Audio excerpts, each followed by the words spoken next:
Hello বন্ধুরা, অনু village cooking চ্যানেলে আপনাদের অনেক অনেক স্বাগত জানাই। আজকে একটি রেসিপি নিয়ে চলে এসেছি, দারুণ একটি রেসিপি, দুর্দান্ত। আপনাদের এমনি তেল ঝা দেখিয়েছি, কিন্তু আপনাদেরকে আজকে টক তেল ঝা করে আপনাদেরকে দেখাচ্ছি। এই রেসিপিটা দেখতেই থাকুন, স্কিপ না করে দেখবেন। আমি কাতলা মাছের আপনাদেরকে ভিডিও করে আপনাদেরকে দেখিয়েছি। কাতলা মাছটা কত বড় বাড়িরই পুকুর থেকে ধরে আনা কাতলা মাছ, প্রায় 2-2.5 কিলোর মতো হবে কাতলা মাছটা ছিল। তা থেকে এই কাতলা মাছের পেটি নিয়েছি, দেখতেই পাচ্ছেন পেটিগুলো পিস পিস করে কেটেছে। এই পেটি আর মাছের দুটো মাথা দিয়ে আপনাদেরকে টক তেল ঝা করে আপনাদেরকে দেখাচ্ছি। স্কিপ না করে দেখবেন। ভালো লাগলে লাইক, কমেন্ট এবং শেয়ার করে সাবস্ক্রাইব করে দেবেন। দেখতেই থাকুন আমি কেমনভাবে এই রেসিপিটি বানাচ্ছি। আমি প্রথমে উনুন জ্বালিয়ে রান্না করতে চলে আসছি।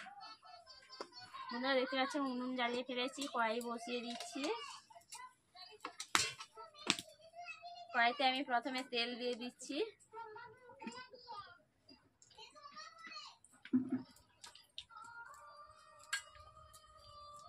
এটাকে আমি গরম করে নিচ্ছি। দেখতেই পাচ্ছেন তেলটা গরম হয়ে গেছে। এরপর দিয়ে দিচ্ছি কালো জিরে,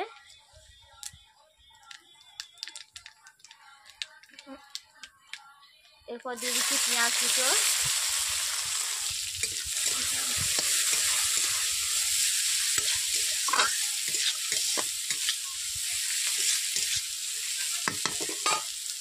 পেঁয়াজগুলো গলে যাওয়ার জন্য আমি অল্প করে নুন দিচ্ছি। এখন যেহেতু টক ঝাল করবো, তার জন্য পেঁয়াজগুলোকে আমি বেশি বেশি ভাজা করব না, আমি হালকাভাবে ব্রাউন করে ভেজে নেব। বন্ধুরা দেখতেই পাচ্ছেন আমি ব্রাউন করে ভেজে নিয়েছি পেঁয়াজগুলোকে। এরপর দিয়ে দিচ্ছি একই সঙ্গে বাটা আদা রসুনের বাটা দিয়ে দিচ্ছি। একই সঙ্গে আমি আদা রসুনের পেস্ট করে রাখা ছিল দিয়ে দিলাম।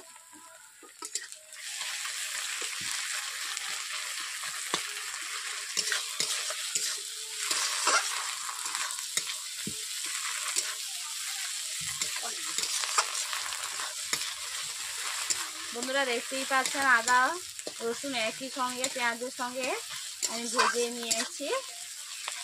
এখন দিয়ে দিচ্ছি হলুদ গুঁড়ো, দিয়ে দিচ্ছি লঙ্কা গুঁড়ো,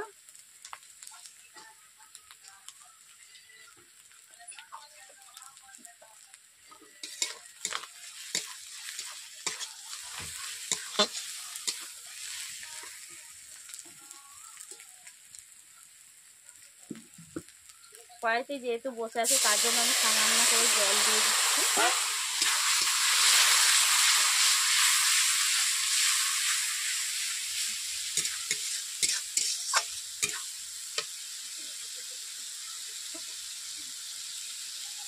এরপর দিয়ে দিচ্ছি টমেটো কুচো,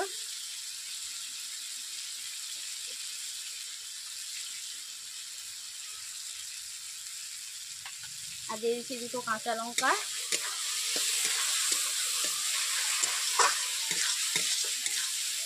জল দেওয়ার পর টমেটো কুচি দেওয়ার পর আমি এইভাবে মশলাটাকে 3 থেকে 4 মিনিট কষিয়ে নিচ্ছি।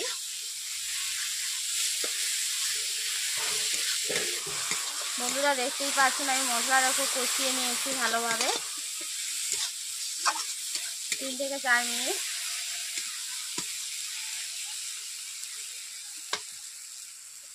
আমি আগে থেকে সর্ষে বেটে রেখেছিলাম। আমি কালো সর্ষেই ব্যবহার করেছি, টকের জন্য ভালো স্বাদ লাগবে কালো সর্ষে। টক তেল ঝাল জন্য আমি কালো সর্ষে ব্যবহার করছি, এখানে পোস্ত সর্ষে দিচ্ছি না, যেহেতু টক ঝাল করব তার জন্য আমি কালো সর্ষে ব্যবহার করছি। ওগুলোকে বেটেই নিয়েছি, বেটে আমি অল্প করে জল দিয়েছিলাম। এরপর আমি জল দিয়ে 1 বাটি জল নিয়ে নিলাম, জল দিয়ে ওগুলোকে সর্ষেটাকে গুলিয়ে নিচ্ছি।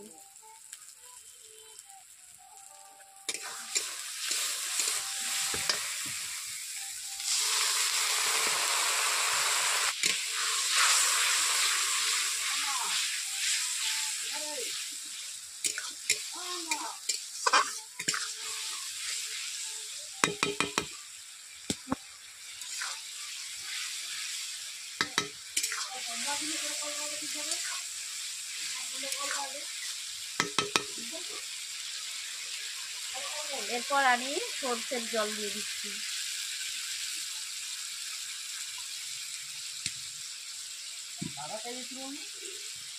আমি 2 বাটি জল দিয়ে দিচ্ছি এখন।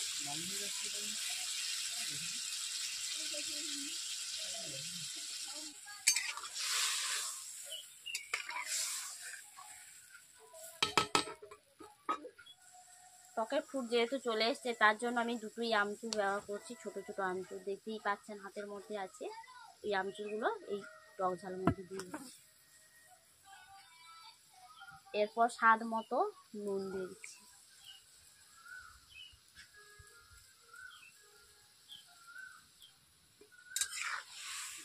খুন্তি দিয়ে নেড়ে নিলাম আমচুর আর যেহেতু নুন দিয়েছি।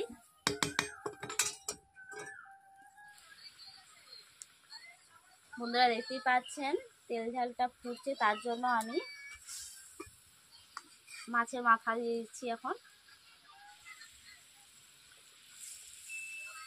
মাছের মাথাগুলো দিয়ে দিচ্ছি আর পেটি মাছও দিয়ে দিচ্ছি। এখন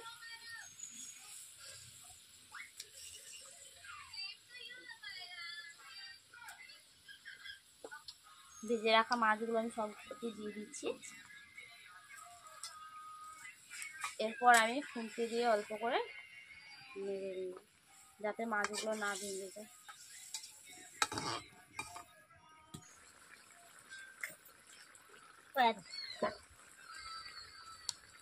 বন্ধুরা দেখতেই পাচ্ছেন আমি কেমনভাবে টক ঝাল রান্না করলাম, আপনারা তো দেখতেই পেলেন। আমি যেমনভাবে বানিয়েছি আপনারাও এইভাবে বানাবেন। আর কেমন লেগেছে অবশ্যই কমেন্ট করে জানাবেন। আমার টক ঝাল রান্না করা কমপ্লিট, কড়াই থেকে এখন নামিয়ে নিচ্ছি।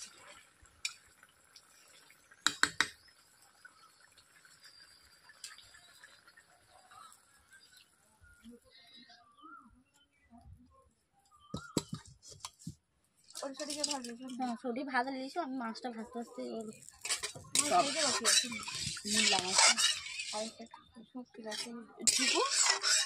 খাবি দেবো, মা